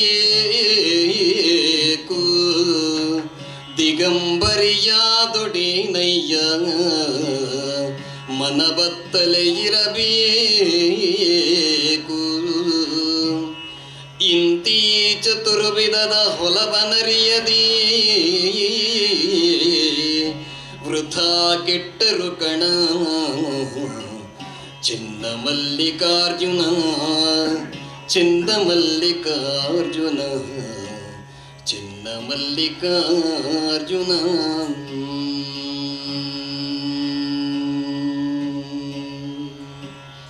ಹೀಗೆ ವಚನದ ಒಳಗೆ ಇಳಿಕೆ ಹೋದರೆ ಅದೊಂದು ಬೇರೆಯದೇ ಜಗತ್ತು. ನಮಗೆ ಕರಾವಳಿಯವರೆಗೆ ಮಾತ್ರ ಇದು ಬಹಳ ಅಪರೂಪ. ಇದೆಂಥದ್ದು ಹೊಸ್ತೇನೋ ಅಂತ ಅನಿಸುತ್ತೆ. ಅಕ್ಕಮಹಾದೇವಿ, ಬಸವಣ್ಣ, ಅಲ್ಲಮನನ್ನು ಓದಿದ್ದೆ 4 ಮಾರ್ಕಿನ ಒಂದು ಸರಕು ಮಾತ್ರ. 4 ಮಾರ್ಕಿಗೆ ಬಾಯಿಪಾಠ ಹೊಡೆದಿದ್ದೀವಿ, ಬಿಸಾಕಿದ್ದೀವಿ. ಆದರೆ ಅಂಥದ್ದೊಂದು ಜನಾಂಗ, ಅಂಥದ್ದೊಂದು ಪ್ರಜ್ಞೆಗಳು ಈ ನೆಲದಲ್ಲಿ ಬದುಕಿತ್ತು ಅನ್ನೋದೇ ನಮ್ಗೆ ಗೊತ್ತಿಲ್ಲ. ಬಹುತೇಕರು ನಮ್ಮ ಶಿವಮೊಗ್ಗ ಜಿಲ್ಲೆಯ ಶಿಕಾರಿಪುರದಿಂದ ಸುತ್ತಮುತ್ತಲಿಂದ, ಅಲ್ಲಮ ಇರ್ಬೋದು, ಅಕ್ಕಮಹಾದೇವಿ ಇರ್ಬೋದು, ಇವರೆಲ್ಲರೂ ಹೊರಟವರು ಅಲ್ಲಿಂದ. ಬಸವನ ಬಾಗೇವಾಡಿಯಿಂದ, ಬಿಜಾಪುರ. ಈ ನೆಲದಲ್ಲಿ ಇಂಥದ್ದೊಂದು ಅದ್ಭುತವಾದ ಪ್ರಯಾಣ ಇದೆ.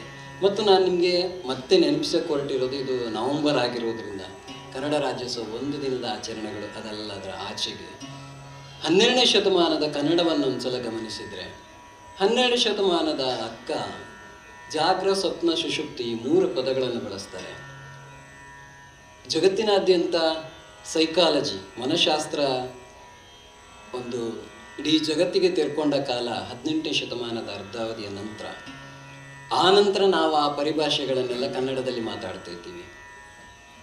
ಜಾಗ್ರ, ಸ್ವಪ್ನ, ಸುಷುಪ್ತಿ ಇದೆಲ್ಲವೂ 12ನೇ ಶತಮಾನದ ಅಕ್ಕ ಆ ಪದಗಳನ್ನು ಬಳಸ್ತಾಳೆ. ಹಾಗಾಗಿ ಕನ್ನಡವನ್ನು ನಾವು ನೋಡ್ತೀವಿ ಅಂತಾದರೂ ತುಂಬ ವಿಚಿತ್ರ ವಿಶಿಷ್ಟವಾದದ್ದೆಲ್ಲವೂ ನಮ್ಮ ಎದೆಗಳಿಗೆ ದಾಟುತ್ತಾ ಹೋಗುತ್ತೆ. ವಚನಗಳ ಜಗತ್ತೊಳಗೆ ಅಂಥದ್ದೊಂದು ಅದ್ಭುತವಾದ ಪ್ರಯಾಣ ಇದೆ.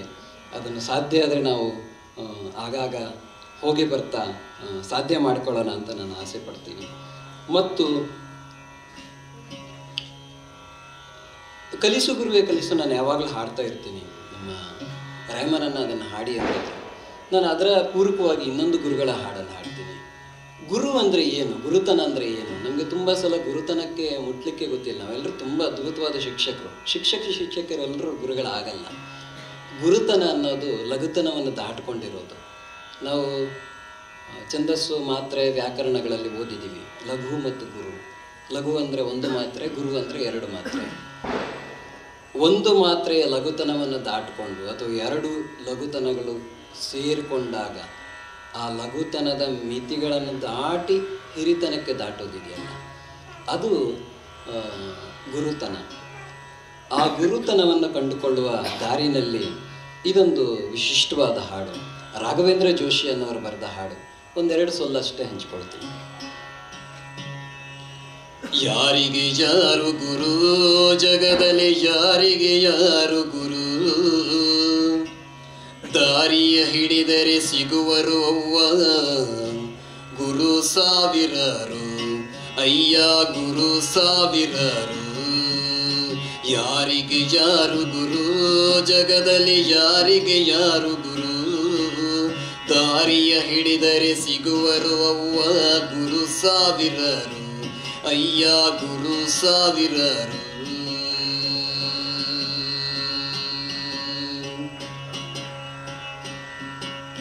ತಾನೇ ತಿನ್ನದೆ ಬಳಗ ಸೇರಿಸುವ ದಾನಕ್ಕೆ ಕಾಗೆ ಗುರು, ತಾನೇ ತಿನ್ನದೆ ಬಳಗ ಸೇರಿಸುವ ದಾನಕ್ಕೆ ಕಾಗೆ ಗುರು. ಅನ್ನ ಬಿಟ್ಟ ಮನೆ ಕಾವಲು ಕಾಯುವ ಮಾನಕ್ಕೆ ನಾಯಿ ಗುರು, ಮಾನಕ್ಕೆ ನಾಯಿ ಗುರು.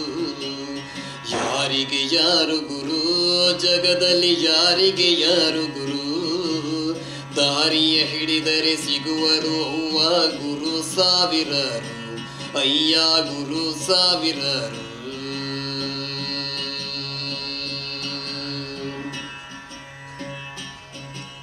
ಕಸವನ್ನು ತಿನ್ನುತ್ತ ರಸವನ್ನು ನೀಡುವ ನಸುಕಿನ ಕೋಳಿ ಗುರು,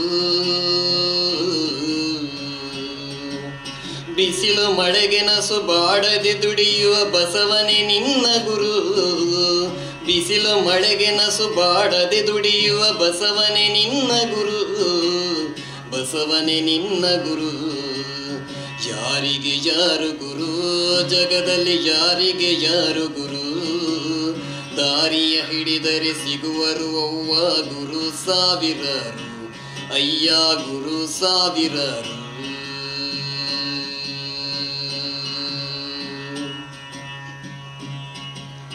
ಗುರುವಿನ ಹಂಬಲ ನಿಜವಾಗಿದ್ದರೆ ನರರ ತಡೆವರಾರು,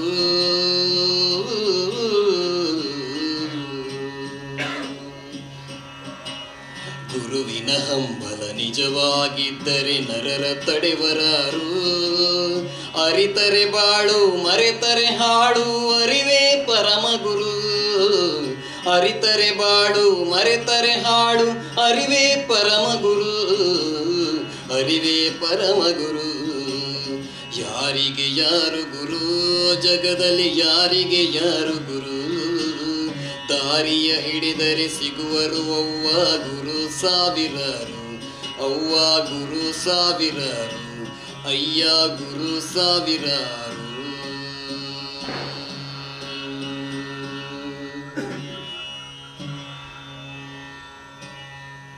ಮತ್ತು ಈ ಹೊತ್ತಿಗೆ ನಾನು ನಿಮ್ಮ ಜೊತೆಗೆ ನೆನಪಿಸ್ಕೊಳ್ಬೇಕಾಗಿರೋದು, ನಮ್ಮ ಬದುಕುಗಳು ಬಹಳ ಆಧುನಿಕ ಆಗ್ತಾ ಆಗ್ತಾ ಆಗ್ತಾ ಪ್ಲಾಸ್ಟಿಕ್ ಬಳಕೆ ಬಹಳ ವಿವಿಧ ರೂಪಗಳಿಂದ ನಾವು ಮಾಡ್ತಾನೆ ಇದ್ದೀವಿ. ನಾವೊಂದು ಪುಸ್ತಕವನ್ನು ಕಾಣಿಕೆ ಕೊಡಬೇಕಾದ್ರೆ ಅದನ್ನು ಪ್ಲಾಸ್ಟಿಕ್ ರ್ಯಾಪರಿಂದ ಪ್ಯಾಕೆಟ್ ಮಾಡಿ ಕವರ್ ಮಾಡಿ ಕದ್ದು ಮುಚ್ಚಿ ಕೊಟ್ಟಾಗೆ, ಪುಸ್ತಕವನ್ನು ಕೊಡ್ತಿರೋದು ಅದನ್ನು ಯಾಕೆ ಕದ್ದು ಮುಚ್ಚಿ ಮತ್ತೆ ಪ್ಲಾಸ್ಟಿಕ್ಕಲ್ಲಿ ರ್ಯಾಪ್ ಮಾಡಬೇಕು? ಯಾರಿಗೂ ಗಿಫ್ಟ್ ಕೊಡ್ತೀವಿ ಮದುವೆದ್ದು, ಅದು 1000 ಪ್ಲಾಸ್ಟಿಕ್ಗಳನ್ನು ಮತ್ತೆ ಕಸವನ್ನು ಸನ್ಮಾನ ಮಾಡ್ತೀವಿ, ಹಾರ ತುರಾಯಿಗಳು, ಶಾಲುಗಳು ಪ್ಲಾಸ್ಟಿಕ್ಮಯ. ನಮ್ಮ ಬಟ್ಟೆಗಳೇನು, ನಾವೀಗ ಬದುಕ್ತಾ ಇರುವ ಪ್ರಾಯಕ್ಕೆ ನೆನಪಿಸ್ಕೊಂಡ್ರೆ ನಾವು ಹಾಕ್ತಿರೋ ಬಟ್ಟೆಗಳು ಎಷ್ಟಾಗಿದೆ? ಈ 30 ವರ್ಷಗಳಲ್ಲಿ, ಈ 20 ವರ್ಷಗಳಲ್ಲಿ ನಾವು ಬದುಕ್ತಾ ಇದ್ದಾಗ ಹಾಕ್ತಾ ಇದ್ದ ಬಟ್ಟೆಗಳು ಎಷ್ಟಾಗಿದೆ? ಆ ಬಟ್ಟೆಗಳೆಲ್ಲವೂ ಎಷ್ಟು ಪ್ಲಾಸ್ಟಿಕ್ ಮಯವಾಗಿತ್ತು, ಅದೆಷ್ಟು ಕಲ್ಲರು, ಅದೆಷ್ಟು ಈ ನೆಲವನ್ನು ಮಾಲಿನ್ಯ ಮಾಡಿದೆ, ಇದು ಯಾವ ತಿಳುವಳಿಕೆಗಳು ನಮಗಿಲ್ಲ. ಭಾಳ ಚಂದ ಅದ್ಭುತವಾದ್ದನ್ನೆಲ್ಲ ಹಾಕ್ತೀವಿ, ಆದರೆ ಅದು ಈ ನೆಲದಲ್ಲಿ ಮತ್ತೆ ಜೀರ್ಣ ಆಗೋಕ್ಕೆ ಅದೆಷ್ಟು ಶತಮಾನಗಳು ಬೇಕು ಗೊತ್ತಿಲ್ಲ. ಬದುಕ್ತಾ ಇದ್ದೀವಿ. ನಾವು ಕುಡಿತಿರೋದು ಎಂಥ ಕೋಲ್ಡ್ ಡ್ರಿಂಕ್ಸ್ಗಳನ್ನು ಕುಡಿತೀವಿ, ಅದು ನಮ್ಮ ಹಾರ್ಟು, ಲಂಗ್ಸು, ಕಿಡ್ನಿಗಳನ್ನು ಏನು ಮಾಡ್ತಿದ್ದಾವೆ ಗೊತ್ತೇ ಇಲ್ಲ.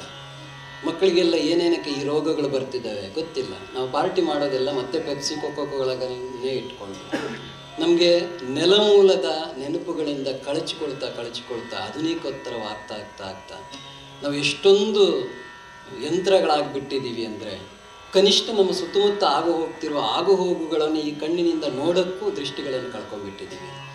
ಹಾಗಾಗಿ ನನಗೆ ಬಹಳ ಪ್ರೀತಿಯಿಂದ ನಿಮ್ಮ ಜೊತೆಗೆ, ಬಹಳ ಕಾಳಜಿಯಿಂದ ನಾನು ನಿಮ್ಮ ಜೊತೆಗೆ ವಿನಮ್ರವಾಗಿ ವಿನಂತಿ ಮಾಡಿಕೊಳ್ಳುತ್ತಿರೋದು, ನಮ್ಮ ಆಹಾರದ ತಟ್ಟೆಯೊಳಗೆ ಇರುವ ವಿಷ ಎಷ್ಟು ಕಡಿಮೆ ನಮ್ಮನ್ನು ಸಾಯಿಸುವ, ನಮಗೆ ರೋಗವನ್ನು ತರುವ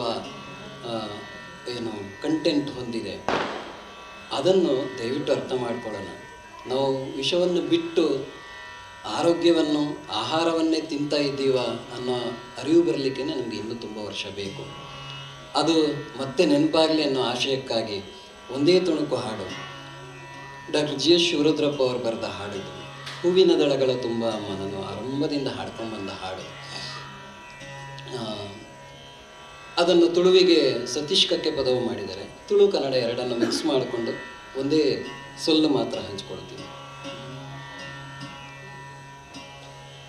ಹೂವಿನ ದಳಗಳ ತುಂಬ ಅಮ್ಮ ಯಾಗಿಷ್ಟೊಂದು ಧೂಳು, ಉರ್ಪದ ಎಸಲದ ನಿಲ್ಕೆ ಅಮ್ಮ ದಾಯಿ ತೊಂಜಿ ಧೂಳು,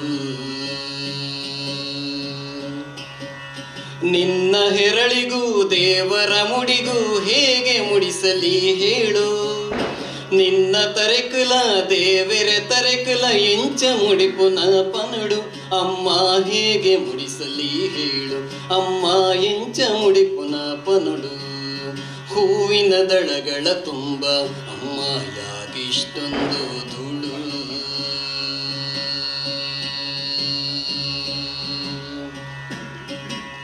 ಸುತ್ತಲೂ ಕಾಣುವ ಗಿಡ ಮರವೆಲ್ಲ ಯಾಕಿಷ್ಟೊಂದು ಬೋಳು, ಸುತ್ತಲ ತೋಜುನ ದೈ ಮರ ಪೂರ ದಾಯಿ ತೊಂಜಿ ಬೋರು, ಹಾರುವ ಹಕ್ಕಿಗೆ ಅಲೆಯುವ ದುಂಬೆಗೆ ನೆಲೆ ಇನ್ನೆಲ್ಲಿದೆ ಹೇಳು, ಅಮ್ಮ ನೆಲೆ ನನ್ನ ಬೋಲುದೆ ಪನುಡು, ಹೂವಿನ ದಳಗಳ ತುಂಬ ಅಮ್ಮ ಯಾಕಿಷ್ಟೊಂದು ಧೂಳು, ಉರ್ಪದ ಎಸಲದ ನಿಲ್ಕೆ ಅಮ್ಮ ದಾಯಿ ತೊಂಜಿ ಧೂಳು, ಅಮ್ಮ ಯಾಕಿಷ್ಟೊಂದು ಧೂಳು, ಅಮ್ಮ ದಾಯಿ ತೊಂಜಿ ಧೂಳು. 2025ರಲ್ಲಿ ಕೂತಿದ್ದೀವಿ, ಮುಗಿತಾ ಬಂತು. 2026ಕ್ಕೆ ಪಾದಾಪರ ಮಾಡ್ತಿದ್ದೀವಿ. ನಮಗೆ ವಿಜ್ಞಾನಿಗಳು 2100ನೇ ಇಸ್ವಿಗೆ ಮಂಗಳೂರು ಸಿಟಿ ಪೂರ್ತಿ ಮುಳುಗುತ್ತೆ ಅಂತ ಒಂದು ರಿಪೋರ್ಟ್ ಕೊಟ್ಟು ಸುಮಾರು ವರ್ಷಗಳಾಯಿತು. ಮುಂಬೈ ಮಹಾನಗರ ಮತ್ತು ಮಂಗಳೂರು ಮಹಾನಗರ. ನಾನು ಯಾವಾಗಲೂ ಜೋಕಿಗೆ ಹೇಳ್ತಾ ಇರ್ತೀನಿ, ಆ ಕಾರಣಕ್ಕೆ ನಾನು ಕರಾವಳಿ ಬಿಟ್ಟು ಶೃಂಗೇರಿಯಲ್ಲಿ ಸದ್ಯಕ್ಕೆ ಇರೋದು ಅಂತ. ಯಾಕಂದರೆ ಘಟ್ಟದಲ್ಲಿವರೆಗೆ ಮುಳುಗೋಕ್ಕೆ ಕಷ್ಟ ಇದೆ ಅಂತ. ಬಹುಶಃ ನಮ್ಮ ಹೊಳ್ಳ ಸರ್ ಕೂಡ ಅದು ಅರ್ಥ ಆಗಿಯೇ ಸ್ವಲ್ಪ ಕಾರವಾರ ಕಡೆಗೆ ಜಾಸ್ತಿ ಹೋಗ್ತಾ ಇರ್ತಾರೆ. ಇದೊಂಥರ ಜೋಕು ಹೌದು, ಮತ್ತು ನಮ್ಮ ಬುದ್ಧಿಗೆ ಕವಿದ ಮಂಕುಗಳನ್ನು ಮತ್ತೊಂದು ಸಲ ನೆನಪಿಸ್ಕೊಳ್ಳಿಕ್ಕೂ ಹೌದು. ಮುಳುಗಿ ಹೋಗುವಷ್ಟು ಈ ನೆಲವನ್ನು ಹಾಳು ಮಾಡಾಗಿದೆ. ನಮಗೆ ದೊಡ್ಡ ದೊಡ್ಡ ಪದವಾಗಿ ಕೇಳಿದ್ದೀವಿ, ಹವಾಗುಣ ಬದಲಾವಣೆ, ಕ್ಲೈಮೇಟ್ ಚೇಂಜ್, ಅದು ಇದೆಲ್ಲವೂ. ಆದರೆ ಅದು ನನ್ನ ಮನೆಯೊಳಗಿಂದ ಹೇಗೆ ಅದಕ್ಕೆ ಕಾರಣ ಆಗ್ತಿದೆ ನಮ್ಗೆ ಗೊತ್ತಿಲ್ಲ. ನಾವು ಹಾಕುವ ಡಿಯೋಡ್ರೆಂಟ್ಗಳು, ನಮ್ಮ AC ಗಳು, ನಮ್ಮ ಫ್ರಿಜ್ಗಳು ಹಂಚ್ಕೊಳ್ತೀನಿ. ಒಂದು ಜನಾರ್ದನ ಕೆಸರುಗದ್ದೆಯವರು ಬರೆದ ಹಾಡು.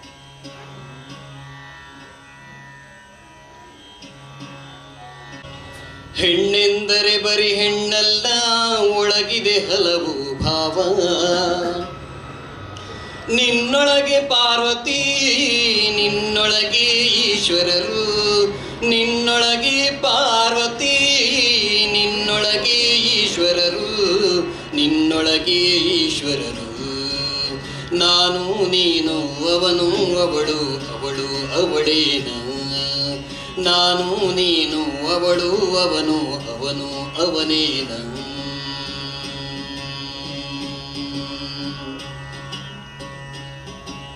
ಕೇಸರಿಗೆ ಹಸಿರೆಂತೂ ಇದಿರು, ಬಣ್ಣಕ್ಕೆ ಬಣ್ಣ ಇದಿರಲ್ಲ. ಒಂದೇ ಬಣ್ಣವು ಒಂದಲ್ಲ, ಹಲವು ಛಾಯೆಗಳು ಒಳಗೆಲ್ಲ. ಕಪ್ಪು ಬಿಳುಪಿನ ನಡುವೆ ಎಷ್ಟೊಂದು ಬಣ್ಣಗಳು. ಕಪ್ಪು ಬಿಳುಪಿನ ನಡುವೆ ಎಷ್ಟೊಂದು ಬಣ್ಣಗಳು. ಎಷ್ಟೊಂದು ಬಣ್ಣಗಳು, ಎಷ್ಟೊಂದು ಬಣ್ಣಗಳು, ಎಷ್ಟೊಂದು ಬಣ್ಣಗಳು. ನಾನು ನೀನು ಅವನು ಅವಳು, ಅವಳು ಅವಳೇನ.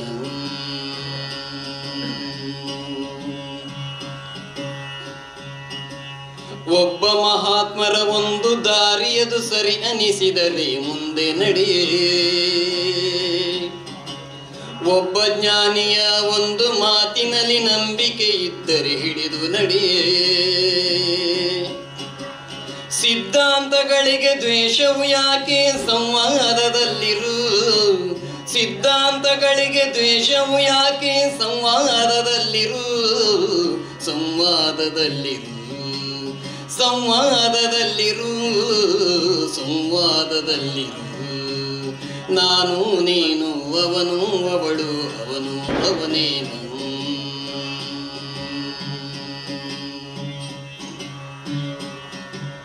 ದೋಣಿಯವರ ದಡ ಬಂತು ಎಂದರೆ ದೋಣಿ ಬಂತೆಂಬರು ದಡದವರು. ನೋಡಿ, ಈ ಹಾಡಿನ ಒಂದೇ ಸೊಲ್ಲು ಬಹಳ ಅದ್ಭುತವನ್ನು ಮಾತಾಡುತ್ತೆ. ದೋಣಿಯಲ್ಲಿ ಕೂತ್ಕೊಂಡು ಹೋಗುವಾಗ ದಡ ಬಂತು ಅಂತ ಇರ್ತೀವಿ. ದಡದಲ್ಲಿ ನಿಂತ್ಕೊಂಡು ಬರ್ತಾರೆ, ದೋಣಿ ಬಂತು ಅಂತ. ಹಾಗಾದ್ರೆ ಯಾವುದು ಸತ್ಯ? ದೋಣಿ ಬರ್ತಿರೋದ, ದಡ ಬರ್ತಿರೋದ? ನಾವು ಮತ್ತೆ ಇಲ್ಲಿ ಕೂತ್ಕೊಂಡು ಹೇಳ್ತೀವಿ, ಇಲ್ಲ ದಡ ಬರ್ತಿಲ್ಲ, ದೋಣಿ ಹೋಗ್ತಾ ಇದೆ ಅಂತ ಮಾತಾಡ್ತೀವಿ ನಮ್ಮ ಬುದ್ಧಿಯಿಂದ. ಅಷ್ಟೇನಾ ಅಂತ. ನಮ್ಮ ಮಧ್ಯೆಯ ಕಿತ್ತಾಟಗಳಿಗೆ ಇದಿಷ್ಟೇ ಕಾರಣ, ಬಹಳ ಸ್ಪಷ್ಟವಾಗಿ. ಎದುರುಗಡೆ ಕೂತವ್ರು ನಾನು ಕಂಡಿದ್ದು ಸತ್ಯ ಅನ್ನೋದು, ಹಿಂದುಗಡೆ ಕೂತವ್ರು ನಾನು ಕಂಡಿದ್ದು ಸತ್ಯ ಅಂತ. ಪರಸ್ಪರ ಯಾರೂ ಕೂಡ ಅವರವರ ಜಾಗ ಬಿಟ್ಟು ಇನ್ನೊಂದು ಆಯಾಮದಿಂದ ಸತ್ಯವನ್ನು ಹುಡುಕಕ್ಕೆ ಹೊರಡೋದಿಲ್ಲ. ನಾವು ನಿಜ ಮತ್ತು ಸತ್ಯಗಳನ್ನು ಮಿಕ್ಸ್ ಮಾಡ್ಕೊಂಡ್ಬಿಟ್ಟಿದ್ದೀವಿ. ಕ್ಷಣದಲ್ಲಿ ಕಾಣುವ ನಿಜಗಳನ್ನು ಸತ್ಯ ಅಂದ್ಕೊಂಡಿದ್ದೀವಿ. ಸತ್ಯ ಅನ್ನೋದು ಈ ಜಗತ್ತಿನ ಎಲ್ಲ ಮೂಲೆಗಳಿಗೂ ಒಂದೇ ಇರೋದು. ಅದಕ್ಕೆ ಒಂದೇ ಆ್ಯಂಗಲ್ ಅಲ್ಲ, ಎದುರು ಹಿಂದೆ ನಿಂತರೆ ಸಾಕಾಗಲ್ಲ. 360 ಆ್ಯಂಗಲ್ಗಳಿಂದ ಹೊರಡುವಷ್ಟು ಶಕ್ತಿ ಬೇಕು. ಹಾಗಾಗಿ ಸತ್ಯದ ಹಿಂದೆ ಹೊರಡೋದು ಸ್ವಲ್ಪ ರಿಸ್ಕ್ನ ಕೆಲಸ. ದೋಣಿಯವರು ದಡ ಬಂತು ಎಂದರೆ ದೋಣಿ ಬಂತೆಂಬರು ದಡದವರು.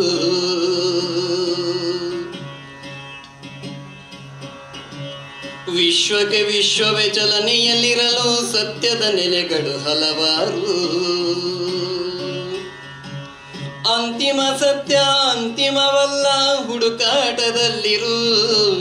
ಅಂತಿಮ ಸತ್ಯ ಅಂತಿಮವಲ್ಲ, ಹುಡುಕಾಟದಲ್ಲಿರು. ಹುಡುಕಾಟದಲ್ಲಿರು, ಹುಡುಕಾಟದಲ್ಲಿರು, ಹುಡುಕಾಟದಲ್ಲಿರು. ನಾನು ನೀನು ಅವನು ಅವಳು, ಅವನು ಅವಳೇನ. ಅವನು ಅವನೇನ, ಅವಳು ಅವನೇನ. ಅವರು ಅವರೇನ, ಅವರು ಅವರೇನ. ಮತ್ತು ಕೊನೆಯಲ್ಲಿ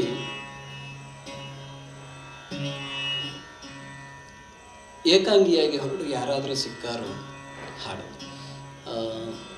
ಹೀಗೆ ನಮಗೆ ಒಂದು 30 ವರ್ಷದಿಂದ ರಂಗಸ್ವರೂಪದ ಪ್ರಯಾಣವನ್ನು ಪರಿಸರ, ಕಲೆ, ಸಾಹಿತ್ಯ, ಮನುಷ್ಯತ್ವ ಎಲ್ಲವನ್ನು ಬೆಸೀತಾ ಮಾಡಿದಂಥ ಒಂದು ಅದ್ಭುತವಾದ ಈ ನೆಲಕ್ಕೆ ಬೇಕಾದ ಕೆಲಸವನ್ನು ಗುರುತಿಸಿಕೊಂಡು ಬೇರೆ ಬೇರೆ ಗೌರವ ಸಮ್ಮಾನಗಳು ನಡೀತಿರೋದು ಬಹಳ ಆಶಾದಾಯಕವಾದ ಬೆಳವಣಿಗೆ. ಅಂಥ ಕೆಲಸಗಳನ್ನು ಇನ್ನೂ ಹೆಚ್ಚಾಗಿ ಮಾಡಲಿಕ್ಕೆ ಬೇಕಾದ ಶಕ್ತಿ ನಮ್ಮೆಲ್ಲರಿಗೂ ಒದಗಲಿ, ನಮ್ಮೆಲ್ಲರ ಎದೆಗಳಲ್ಲಿ ಶಾಂತಿ ಮತ್ತಷ್ಟೇ ಹೆಚ್ಚಾಗಲಿ, ನಮ್ಮ ನಂಬಿಕೆಗಳು ಇನ್ನಷ್ಟು ಆಳವಾಗಿ ಪರಸ್ಪರರನ್ನು ನಂಬುವ ಕಡೆಗೆ ಹೋಗಲಿ. ನಮ್ಮ ಆಧಾರ್ ಕಾರ್ಡ್ಗಳು, ಐಡೆಂಟಿಟಿ ಕಾರ್ಡ್ಗಳು ಬರೀ ಸರ್ಕಾರದ ಕೆಲಸಗಳಿಗಷ್ಟೇ, ಮನುಷ್ಯರನ್ನು ಸಂಬಂಧ ಕಟ್ಕೊಳ್ಳಿಕ್ಕೆ ಆಗೋದು ಬೇಡ ಅಂತ ನಾನು ಆಸೆ ಪಡ್ತೀನಿ. ಅಂಥ ಸ್ಪೇಸನ್ನು ನಾವು ಶೃಂಗೇರಿಯಲ್ಲಿ ಮಾಡ್ಕೊಂಡ್ಬಿಟ್ಟಿದ್ದೀವಿ. ಅದನ್ನು ಅರಿವು ಮನೆ ಅಂತ ಕರಿತೀವಿ. ಅದು ಮನುಷ್ಯರೆಲ್ಲರೂ ಸೇರಿಕೊಳ್ಳುವ ಸ್ಪೇಸ್ ಆಗಿ, ನಮ್ಗೆ ಯಾರಿಗಾದರೂ ಒಂಟಿ ಅನಿಸಿದರೆ ಅಲ್ಲಿ ಬಂದಿರ್ಬೋದು ಅಂತೀನಿ. ನಮ್ಗೆ ಯಾರು ಇಲ್ಲ ಅನಿಸಿದಾಗ ದಯವಿಟ್ಟು ಅಲ್ಲಿಗೆ ಬನ್ನಿ, ಅದು ನಮ್ಮೆಲ್ಲರ ಮನೆ, ನಾವೆಲ್ಲರೂ ಇರಬಹುದಾದ ಜಾಗ ಅದು ಅಂತ. ಸದ್ಯ ಅಲ್ಲಿದ್ದೀವಿ, ಬಹುಶಃ ಇನ್ನೊಂದು 2-3 ತಿಂಗಳೊಳಗೆ ಅಲ್ಲಿಂದ ಬೇರೆ ಕಡೆಗೆ ಶಿಫ್ಟ್ ಆಗ್ತೀವಿ, ಕರ್ನಾಟಕದ ಇನ್ಯಾವುದೋ ಮೂಲೆ. ಶೃಂಗೇರಿಯಲ್ಲಿ ಅರಿವು ಮನೆ ಶುರು ಮಾಡಿಕೊಂಡು 5 ವರ್ಷ ಒಂದು ಊರಲ್ಲಿದ್ದರೆ ಸಾಕು ಅಂತ ನನ್ನದೊಂದು ಬಹಳ ಪ್ರಾಮಾಣಿಕವಾದ ಅನಿಸಿಕೆ. ಆನಂತರ ಊರಿನವರಿಗೆ ಸಸಾರ ಆಗ್ತೀವಿ. ಸಸಾರ ಆಗಬಾರ್ದು. ಭಾಳ ನಂಬಿಕೆಗಳನ್ನು ಇಟ್ಕೊಂಡಾಗಲೇ ಆ ನಂಬಿಕೆಯನ್ನು ಇನ್ನಷ್ಟು ಗಟ್ಟಿ ಬಾಂಡಿಂಗ್ ಮಾಡಿಕೊಂಡು ಇನ್ನಷ್ಟು ಚಲಿಸಬೇಕು ಅಂತ. ಅದು ಅರಿವಿನ ಪ್ರಯಾಣದ ನಾವು ಕಟ್ಕೊಂಡಂಥ ಒಂದು ನಂಬಿಕೆ. ಯಾಕೆಂದರೆ ಅರಿವು ಒಂದು ಕಡೆ ನಿಂತ್ಕೊಂಡ್ಬಿಟ್ರೆ, ಸ್ಥಿರವಾಗಿಬಿಟ್ರೆ ಅದು ಅರಿವಾಗಲ್ಲ. ಅದು ಮತ್ತೆ ಇನ್ನೊಂದು ಸಂಸ್ಥೆಯಾಗಿ ಇನ್ನೊಂದು ಕಾನೂನು ಕಟ್ಟಳೆಯ ಸ್ಪೇಸ್ ಆಗುತ್ತೆ. ಅದನ್ನು ದಾಟ್ಕೊಳ್ಳೋಕ್ಕಾಗಿ ಅರಿವು ಸ್ಥಿರವಾಗದೆ ಹರಿತಾ ಇರಲಿ, ಹರಿವಾಗಲಿ ಅನ್ನೋದು ನಮ್ಮ ಪ್ರಯಾಣ. ನಿಮಗೆ ಸಾಧ್ಯ ಆದಾಗ ನನ್ನ ಕಾಂಟ್ಯಾಕ್ಟ್ ನಂಬರ್ ಇದೆ, ಅದನ್ನು ಬಳಸ್ಕೊಂಡು ನೀವು ಯಾರಿಗಾದರೂ ಬರಬೇಕನ್ನಿಸಿದ್ರೆ ಬರ್ಬೋದು, ಅಲ್ಲಿರ್ಬೋದು, ಹಾಡು ಕಲಿಬೋದು, ಚಿತ್ರ ಮಾಡ್ಬೋದು, ಮಾತಾಡ್ಬೋದು, ಸುಮ್ಮನೆ ಇರ್ಬೋದು, ಮೌನವಾಗಿರ್ಬೋದು, ಅಥವಾ ಸಿನಿಮಾನ ನೋಡ್ಬೋದು, ಲೈಬ್ರರಿ ಇದೆ, ಪುಸ್ತಕ ಓದ್ಬೋದು. ಬೇರೆ ಬೇರೆ ಥರದನ್ನು ನಮ್ಮನ್ನು ನಾವು ಕಂಡುಕೊಳ್ಳಿಕ್ಕೆ ಬೇಕಾದ, ನಮ್ಮನ್ನು ನಾವು ಹಗುರ ಮಾಡಿಕೊಳ್ಳಿಕ್ಕೆ ಬೇಕಾದ ಜಾಗವಾಗಿ ನಾವು ಅದನ್ನು ಬಳಸ್ಕೊಳ್ತಾ ಇದ್ದೀವಿ. ನಮ್ಮೆಲ್ಲರ ಮನೆಗಳು ಅಂಥ ಜಾಗಗಳಾಗಲಿ ಅಂತ ನಾನು ಆಸೆ ಪಡ್ತೀನಿ. ಮತ್ತು ನನ್ನನ್ನು ಇಷ್ಟು ಪ್ರೀತಿಯಿಂದ ಇಲ್ಲಿಗೆ ಕರೆಸಿ ಹೀಗೆ ನಿಮ್ಮ ಜೊತೆಗೆ, ನಮ್ಮೆಲ್ಲರ ಜೊತೆಗೆ ಒಂದು ಈ ಅವಧಿಯನ್ನು ಕಳೆಯಲಿಕ್ಕೆ ಅವಕಾಶ ಮಾಡಿಕೊಟ್ಟ ರಂಗಸ್ವರೂಪದ ಎಲ್ಲ ಹಿರಿಯರಿಗೆ, ಎಲ್ಲ ಮುಖ್ಯಸ್ಥರಿಗೆ, ರೇಮನ್ ಅಣ್ಣನಿಗೆ ಮತ್ತು ನಿಮ್ಮೆಲ್ಲರ ಪ್ರೀತಿ ನಂಬಿಕೆಗಳಿಗೆ ನಾನು ಶರಣು. ಕೊನೆಯ ಹಾಡು ಗಿರೀಶ್ ಹಂದಲಗೆರೆ ಬರೆದ ಹಾಡಿದು.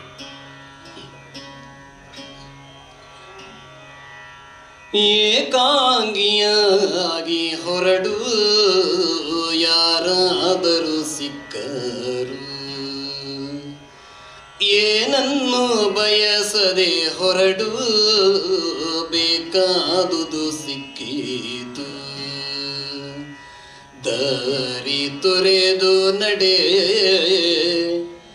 ಬದುಕು ಸಿಕ್ಕೀತು, ದಾರಿ ತೊರೆದು ನಡೆ ಬಯಲು ದಕ್ಕೀತು, ಗುರಿಯಿಲ್ಲದೆ ಹೊರಡು ಅರಿವಿನ ಗುರುವು ಸಿಕ್ಕರು, ಅರಿವಿನ ಗುರುವು ಸಿಕ್ಕರು. ಏಕಾಂಗಿಯಾಗಿ ಹೊರಡು ಯಾರಾದರೂ ಸಿಕ್ಕರು, ಯಾರಾದರೂ ಸಿಕ್ಕರು.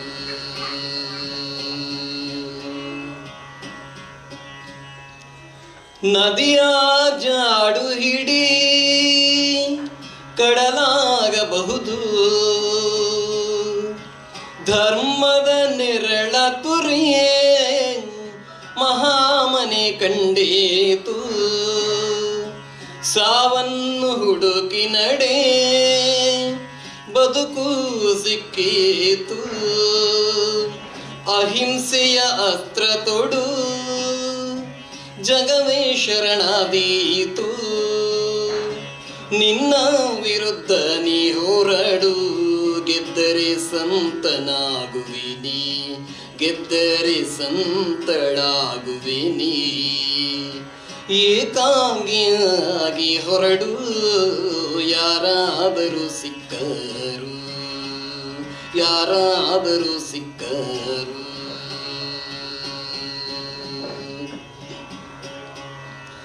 ಎದೆಯ ದನಿಯ ನುಡಿ ಹಾಡು ಬೆಳಗು ಆದೀತು, ನುಡಿಗೆಡದಂತೆ ನಡೆ ಮಾಡಿದ್ದು ಬಾಳೀತು ಕರುಣೆಯ ಕಣ್ಣು ತೆರೆ ಸಮತೆ ಹೂ ಅರಳೀತು ಬಯಲ ಕನ್ನಡಿ ಇಣುಕೋ ದರ್ಶನವಾದೀತು ಯಾರ ನೆರಳು ಆಗದಿರು ಬ್ರಹ್ಮಾಂಡವೇ ನಿನ್ನೊಳಗೆ ಬ್ರಹ್ಮಾಂಡವೇ ನಿನ್ನೊಳಗೆ ಏಕಾಂಗಿಯಾಗಿ ಹೊರಡು ಯಾರಾದರೂ ಸಿಕ್ಕರು ಯಾರಾದರೂ ಸಿಕ್ಕರು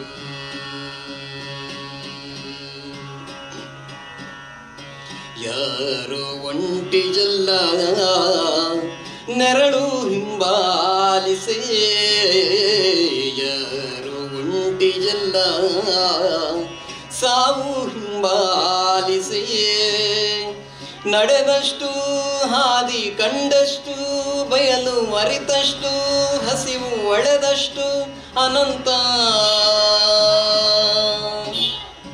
ಹೊರಡು ಈಗಲೇ ಹೊರಡು ಹೊರಡು ಈಗಲೇ ಹೊರಡು ಗುಂಡಾದ ಭೂಮಿಯಲ್ಲಿ ಎಂದಾದರೂ ಸಿಕ್ಕೇ ಸಿಗುತ್ತೇವೆ ಗುಂಡಾದ ಭೂಮಿಯಲ್ಲಿ ಎಂದಾದರೂ ಸಿಕ್ಕೇ ಸಿಗುತ್ತೇವೆ ಮತ್ತೆ ಮತ್ತೆ ಸಿಕ್ಕೇ ಸಿಗುತ್ತೇವೆ ಎಂದಾದರೂ ಸಿಕ್ಕೇ ಸಿಗುತ್ತೇವೆ ಸಿಗೋಣ ನಮಸ್ಕಾರ